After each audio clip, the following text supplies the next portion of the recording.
सुप्रसिद्ध राजज्योतिषांत्रिक श्री माधव गुरुजी यांचा खास उपक्रम चिंतन, सत्संग आणि साधना.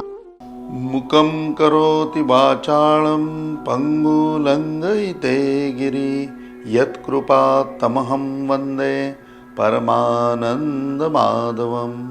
श्री सच्चिदानंद सद्गुरु श्री साईनाथ महाराज की जय. ओम साईराम.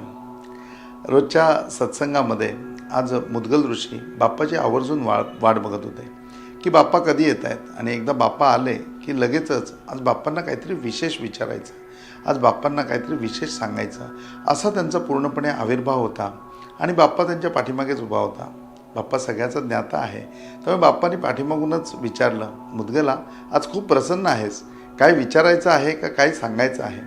त्यावेळेला मुद्गल ऋषी म्हणले, बाप्पा तुम्ही पाठीमागे आहात तरी तुम्हाला माहिती आहे माझ्या चेहऱ्यावरती काय आहे ते. हो बिलकुल, तुझ्या चेहऱ्यावरती तुला असं वाटतं की मी तुझ्या मागे उभा आहे, परंतु मी तुझ्या पुढे सुद्धा उभा आहे आणि तू मला पूर्णपणे मुद्गला दिसतोयस.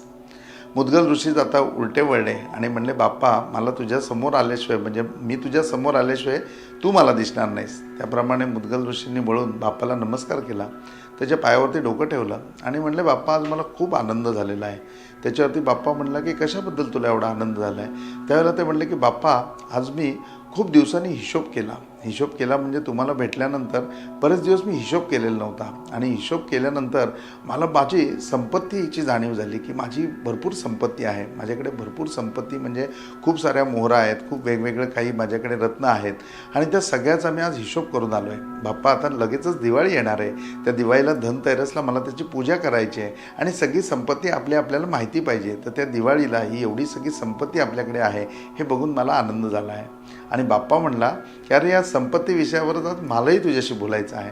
बाप्पा संपत्तीबद्दल तुम्ही काय म्हणणार आहात. अरे मुद्गला, संपत्ती हा महत्त्वाचा विषय आहे. ज्या कलांमध्ये आपण शिकवतोय की आपल्याला सुखकर्ता करायचं आहे त्याच्यामध्ये सुद्धा संपत्तीचा भाग येतो, दुःखहर्ता ह्याच्यामध्ये सुद्धा संपत्तीचा भाग येतो, मांगल्य ह्या विषयामध्ये सुद्धा संपत्तीचा भाग येतो. आणि मुद्गला सर्वात महत्त्वाचं म्हणजे की हे सगळं करत असताना, हे सगळं शिकत असताना जी वास्तुकला जी आपल्याला शिकायची आहे त्याच्यामध्ये सुद्धा संपत्तीचा भाग येतो. प्रत्येकाच्या राहणीमानावरनं, म्हणजे तो ज्या प्रकारे राहतो, म्हणजे आपल्या सोप्या भाषेमध्ये स्टँडर्ड ऑफ लिव्हिंगनुसार आपल्याला त्या माणसाच्या संपत्तीचा अंदाज येतो. आणि काही लोक त्याच्यामध्ये मुद्दाम दिखावा करतात आणि आपली संपत्ती अधिक आहे असं दाखवतात. मग ह्या सगळ्या गोष्टींमध्ये मुद्गल ऋषी अचानकपणे बाप्पा संपत्तीवरती बोलायला लागल्यावर चकित झाले. आणि मग चकित झालेले असताना बाप्पा नेहमीप्रमाणे मुद्गल ऋषींना आता पहिला प्रश्न विचारतो, मुद्गला संपत्ती किती प्रकारची आहे. आता संपत्ती किती प्रकारची आहे म्हटल्यानंतर बाप्पाला काय उत्तर देणार. आपल्याला दोनच माहिती आहेत की बाबा, एक म्हणजे की जंगम मालमत्ता जी असते ती, आणि दुसरी म्हणजे रोकड जी आपल्या हातामध्ये आहे ती. मग बाप्पा अशा प्रकारच्याच दोन मालमत्ता असतील, अशा प्रकारच्याच दोन संपत्ती असतील. त्याच्यावरती बाप्पा म्हणला असं नाही आहे मुद्गला, 6 प्रकारच्या एकूण संपत्ती आहेत, तुला माहिती आहेत का त्या. त्यावेळेला मुद्गल ऋषी म्हणले की बाप्पा तू सांगितल्यावर मला सगळं ओळखीचं वाटतं, परंतु ज्यावेळेला तू विचारतोस ना त्यावेळेला काही येत नाही. असू दे मुद्गला, अरे हेच तर तुला शिकवायला पाहिजे, हेच तर तुला समजलं पाहिजे. आणि जेव्हा तुला समजेल ना त्यावेळेला ते लोकांपर्यंत पोचेल, ते समाजापर्यंत पोचेल, ते प्रजेपर्यंत पोचेल. आणि मग त्या सगळ्यावरती ज्यावेळेला त्या लोक पूर्णपणे एकाग्र होतील त्याच्यावेळेला त्यांना खरा संपत्तीचा अर्थ कळेल. आणि संपत्तीवान नक्की कुठल्या संपत्तीचं पूजन करायला पाहिजे, कुठली संपत्ती जोपासायला पाहिजे हे सुद्धा त्यांना कळेल. बाप्पा मग आता मी खूप आतुर झालो आहे, मला सांगा ना 6 प्रकारची कुठली संपत्ती आहे. त्याला बाप्पा म्हणला, बघ पहिली संपत्ती येते ती आसुरी संपत्ती येते. जी आसुरी संपत्ती पूर्णपणे नरकाची प्राप्ती करून देते.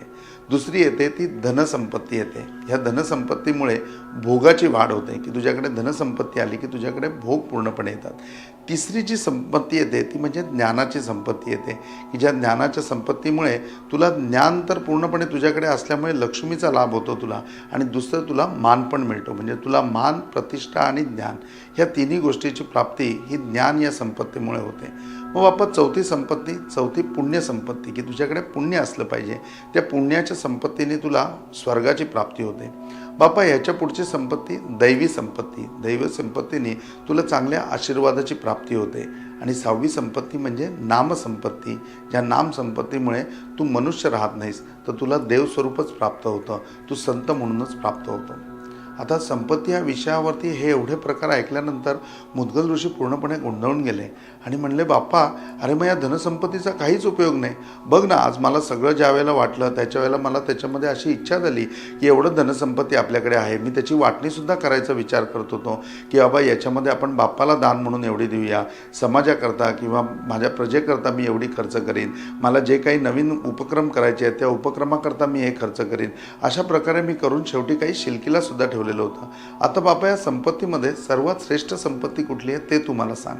त्याच्या वेळेला ते म्हणले, मुद्गला सर्वात संपत्ती जर श्रेष्ठ असेल तर कुठली संपत्ती असेल? श्रेष्ठ संपत्ती म्हणून जर तुला विचार करायला सांगितला तर तू कुठल्या संपत्तीच्या बाबतीमध्ये विचार करशील ते मला सांग. त्याच्यावरती ते म्हणले की बाप्पा अशी कुठली संपत्ती आहे की ज्या संपत्तीवरती टॅक्स लागणार नाही. मी पहिली अशी संपत्ती गोळा करेन की ज्या संपत्तीवरती टॅक्स लागणार नाही. दुसरी अशी संपत्ती मी गोळा करेन जी संपत्ती मला वाटणीमध्ये कुणाला द्यावी लागणार नाही. आपल्याकडे भाऊबंदकी असते, मोठा भाऊ, छोटा भाऊ, बहीण यांनासुद्धा त्या धनाची वाटणी करून द्यावी लागते किंवा ते नसतील तर मुलांमध्ये मुलींमध्ये त्यांची वाटणी करून द्यावी लागते. मग असं कुठलं धन आहे की ज्याची वाटणी होणार नाही?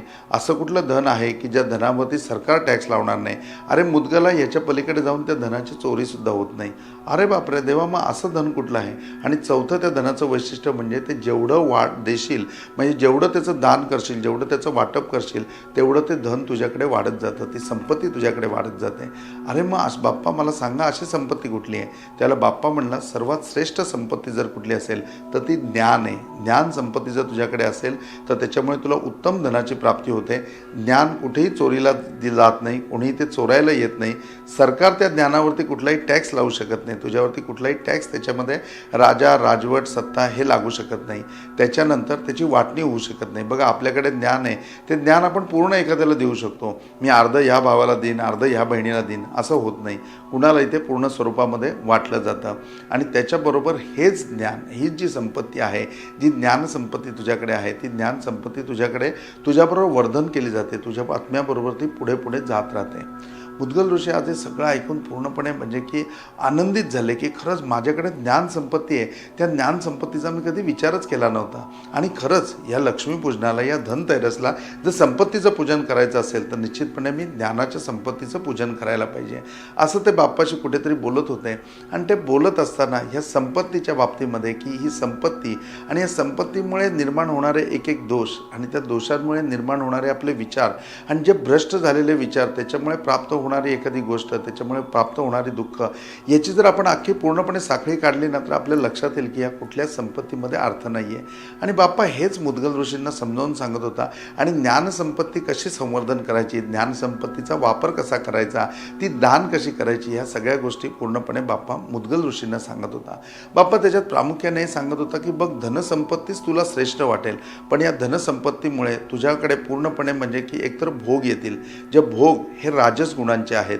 त्याचबरोबर तुला दान करायची इच्छा झाली तर ते सात्विक गुणामध्ये येईल. पण याच्या व्यतिरिक्त ज्यावेळेला तुझ्याकडे धनसंपत्ती येते त्यावेळेला ती वारंवार मिळवतच राहावी, आणखीन मिळवत राहावी, आणखीन मिळवत राहावी, हा तामस विचारसुद्धा तुझ्याकडे येतो. आणि मग तामसामध्ये सगळं निघून जातं. पुढचं सात्विक आणि राजस म्हणजे भोग घेणं किंवा दान करणं हे राहून जातं. हे बाप्पा मुद्गल ऋषींना सांगत होता. आणि त्यावेळेला आपण जाऊ श्रीकृष्ण परमात्म्यांकडे. आज श्रीकृष्ण परमात्मा अर्जुनाला घेऊन बसलेले आहेत आणि कुठल्या तरी एका पूजेचं निमित्त करून म्हणतात की आज मला ना पूजा करायची आहे. आणि अर्जुना ती पूजा आपल्याला दोघांना करायची आहे, त्याच्यामध्ये काही आपल्याला संकल्प करायचा आहे, तर त्याच्याकरता मला थोडी फुलं घेऊन ये. आता फुलं घेऊन ये म्हणल्यानंतर तिकडनं अर्जुन उठला आणि बाजूच्या बागेमध्ये गेला. ज्या बागेमध्ये गेला त्या बागेमध्ये खूप सारी फुलं होती. ही फुलं घेऊ का ती फुलं घेऊ असा अर्जुनाला प्रश्न पडला आणि तो झाडावरनं फुलं तोडायला लागला. तेवढ्यात तो बगीचा जो आहे तो हनुमानाचा आहे, मारुतीरायांचा तो बगीचा आहे. मारुतीराय तिथे आले. आता त्यांनी वेश बदललेला आहे, ते कुणाला ओळखायला येत नाही आहेत, परंतु जे त्यांचं वानर स्वरूप आहे ते वानर स्वरूपासारखंच त्यांनी ठेवलेलं आहे. आणि ते वानर स्वरूपामध्ये ते येऊन त्या अर्जुनाला म्हणतायत की अरे तू कुणाला विचारून फुलं तोडतोयस? त्याला अर्जुन म्हणला फुलं तोडायचे झाडाची कुणाला विचारायला पाहिजे? त्याच्यावर ते म्हणले की कुणाला विचारायला पाहिजे असं नाही, आमचे प्रभू रामचंद्र फुलं तोडताना झाडांना विचारायचे. तू झाडांना विचारलेस का? आणि या बगीच्याचा मी स्वतः मालक आहे, मी इथे असताना तू मला तरी विचारलेस का? त्याच्या वेळेला अर्जुन म्हणला, बघा मी देवाकरता फुलं घेऊन चाललो आहे, बघा मी पूजेकरता फुलं घेऊन चाललो आहे. तर ती फुलं घेत असताना त्याच्यामधला उद्देश साफ आहे, म्हणून मला असं वाटत नाही की कुणाची परवानगी घ्यायला पाहिजे. त्याच्यावरती ते म्हणले की असं नाही, आज मी इथे आहे याचा कोणीतरी मालक आहे, ही झाडं मी लावलेली आहेत, मी त्यांची काळजी घेतोय, तर निश्चितपणे तू मला विचारायला पाहिजे आणि माझी अनुपस्थिती मी तुला दिसलो नसेल तर त्या झाडाची परवानगी घ्यायला पाहिजे. मग राम कसे श्रेष्ठ होते हे त्या ठिकाणी 2 वाक्यांमध्ये भगवान हनुमान हे त्या ठिकाणी अर्जुनाला सांगतायत. त्यावेळेला अर्जुन म्हणला की मला काय आवश्यक वाटत नाही आहे, ही मी पूजेला घेऊन चाललो आहे आणि माझ्या देवाकरता घेऊन चाललो आहे. मग तुझा देव कोण आहे, तुझा देव कोण आहे म्हणल्यानंतर अर्जुनाने प्रसन्न अंतःकरणाने सांगितलं, श्रीकृष्ण परमात्मा माझे देव आहेत. हनुमानाने त्या ठिकाणी हात जोडले आणि म्हणाला, माझं चुकलं, तू फुलं घेऊन जा बाबा, माझी चूक झाली, मी काय बोलणार नाही. त्याच्यावरती अर्जुन म्हणला, मग आता काय, नाव ऐकल्यानंतर बरोबर झालं का, कळलं का? त्याच्यावरती म्हणला, नाव ऐकल्यावर तेव्हाच कळलं मला की ज्याचा देवच चोर आहे तर त्याचा भक्तही चोरच असणार. त्यामुळे जिचं श्रीकृष्णाचं नाव घेतलं तर तो चोरच आहे म्हणजे, तर त्याचा भक्त तुझ्याकडनं मी काय अपेक्षा ठेवू की तू सांगून करशील, तू चोरीच करणार. हा मात्र शब्दप्रयोग पूर्णपणे अर्जुनाला लागला आणि अर्जुनाने त्या ठिकाणी सांगितलं की नाही, असं तुम्ही म्हणताय खूप चुकीचं आहे. अहो श्रीकृष्ण परमात्मे किती मोठे आहेत तुम्हाला काय माहिती आहे, आणि तुम्ही प्रभू रामचंद्रांचं मगातपासून नाव सांगता.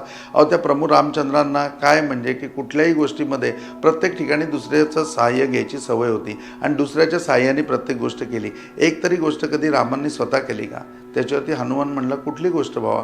अहो म्हणे त्या सीतेला आणायला जायचं होतं तेव्हा अख्खा तो पूल बांधला, त्या पूल बांधण्याकरता सगळी दगडं आहेत ती वानरांना गोळा करायला सांगितले, ते वानर त्या ठिकाणी आणले, हातामध्ये धनुष्यबाण होतं. एवढं धनुष्यबाण असताना कशाला एवढ्या लोकांना कामाला लावायचं? अहो त्या धनुष्यबाणाने तो अख्खा पूल बांधला असता. मग त्या धनुष्यबाणावर पूल तयार होऊ शकतो? हो, त्या धनुष्यबाणावर पूल तयार होऊ शकतो. अरे पण ती सगळी वानरं होती आणि ती सगळी वानरं भक्कम होती, ती रावणाशी लढायला जाणार होती, म्हणजे निश्चितपणे ती जडजूड असतील, आणि मग अशी कशी त्या बाणावरनं गेली असती?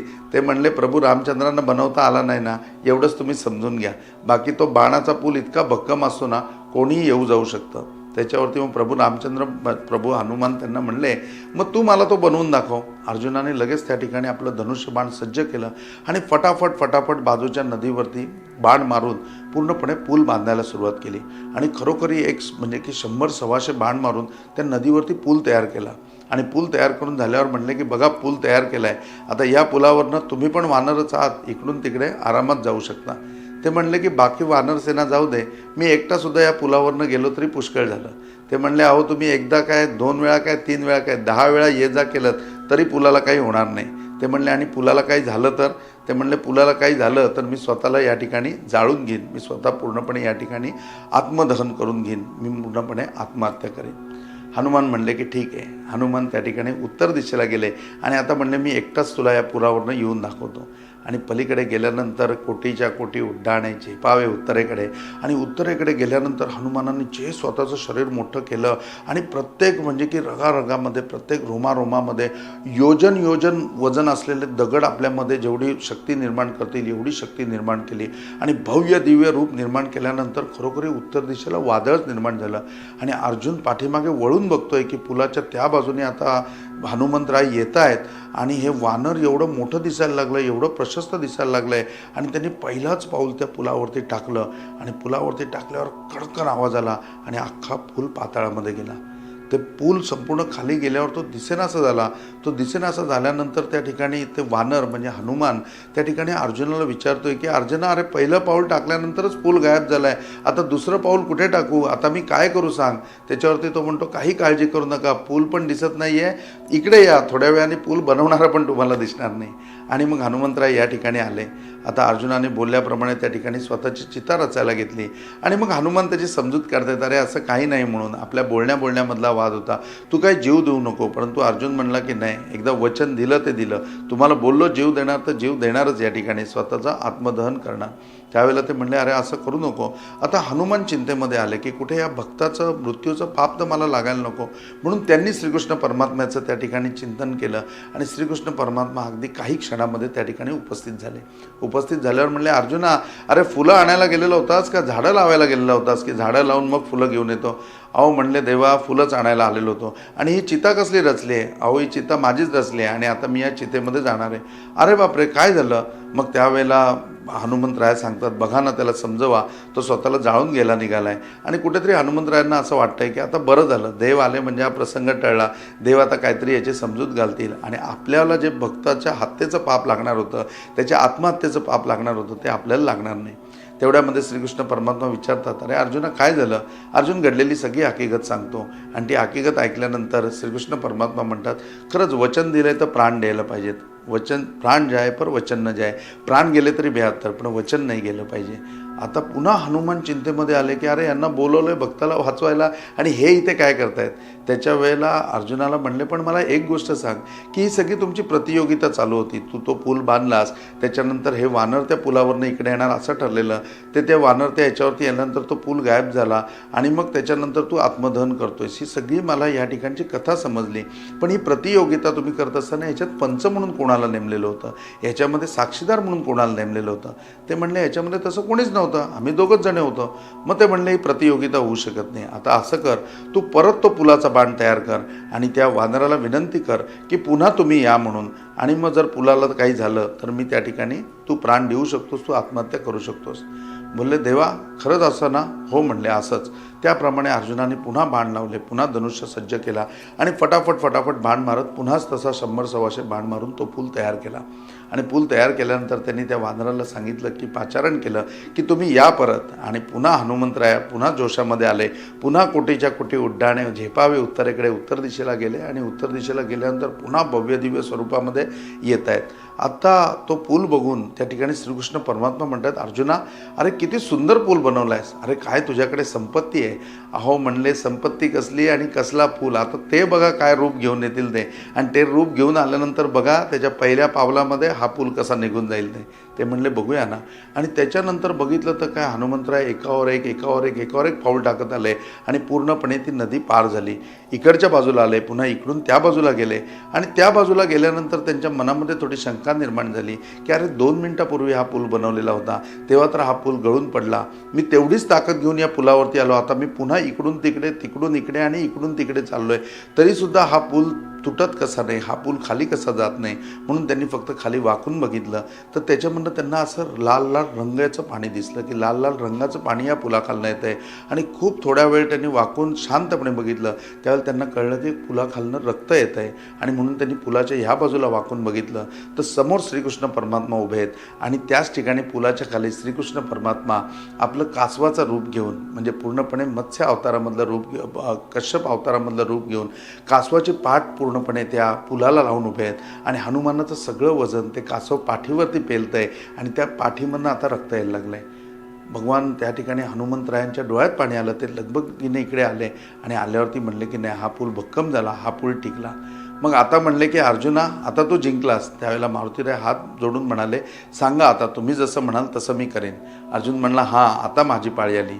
पण त्यावेळेला श्रीकृष्ण परमात्माने त्यांच्या खांद्यावरती हात ठेवला आणि सांगितलं पहिलं त्यांना नमस्कार कर, त्यांना आदराने नमस्कार कर. त्यावेळेला म्हणले की देवा आदराने नमस्कार कर म्हणजे, आणि हनुमंतरायसुद्धा वानराच्या रूपामधनं त्या ठिकाणी हनुमंतरायाच्या रूपामध्ये प्रगट झाले. आणि त्यावेळेला भगवान श्रीकृष्ण परमात्मा त्यांना म्हणतात की आता तू यांना सांग की तुम्ही आता पुढे महाभारताचं युद्ध होणार आहे, त्या युद्धामध्ये आमच्या बाजूनी युद्ध करा. मग त्याप्रमाणे श्रीकृष्ण परमात्म्यांनी सांगितल्यावर अर्जुनाने हात जोडले, हनुमंतरायांचं दर्शन घेतलं आणि सांगितलं माझ्याकडनं खूप मोठी चूक झाली आणि मी तुम्हाला विनंती करतो की तुम्हाला याच्या बदल्यात जर मला काय द्यायचं आहे तर तुम्ही माझ्या बाजूने युद्ध करा. आता पुढे महाभारताचं युद्ध होणार आहे, त्या युद्धामध्ये तुम्ही आमच्या बाजूने राहा. त्याच्या वेळेला हनुमंतराय म्हणले की बघ मी रामाबरोबर युद्ध केलं आणि त्रेतायुगामध्ये पण माझ्याबरोबरचा कोणी योद्धा नव्हता, पुढे द्वापारामध्ये तर येण्याचा प्रश्नच येत नाही, सत्ययुगामध्ये सुद्धा माझ्याबरोबर लढणारं कोणी नव्हतं, तर द्वापार युगामध्ये कोणी असणार नाही, त्यामुळे मी काही युद्ध लढणार नाही.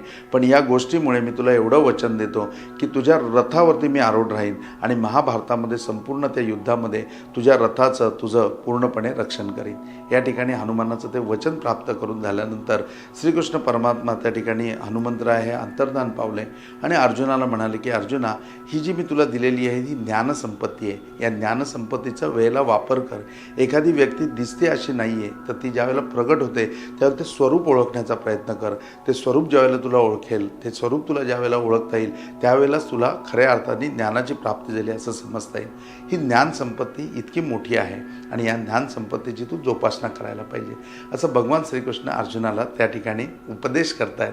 आणि आपण सुद्धा त्या फेऱ्यामध्ये आहोत की आता धनसंपत्ती म्हणजे धनत्रयोदशीला आपण देखील धनाची पूजा करणार आहोत. तर मग धनाची पूजा अवश्य करूया, पण त्याचबरोबर आमच्या ज्ञानसंपत्तीची सुद्धा पूजा करूया. आमची ज्ञानसंपत्ती जोपासूया, तिचं संवर्धन करूया, ती जास्तीत जास्त दुसऱ्याला देण्याचा प्रयत्न करूया जेणेकरून ती वाढती राहील. आणि अशी संपत्ती आमच्याकडे मिळवूया जी कुठे चोरीला जाणार नाही, जी कुणाला वाटणी करायला जाणार नाही, याच्या व्यतिरिक्त कुठला टॅक्स त्याच्यावर लागणार नाही आणि ती आम्ही जेवढी देऊ तेवढी ती आमच्याकडे परत येईल, ती कंटिन्यू वाढत राहील. तेव्हा या संपत्तीचं पूर्णपणे चिंतन करूया. आज इथेच थांबूया. ओम साईराम.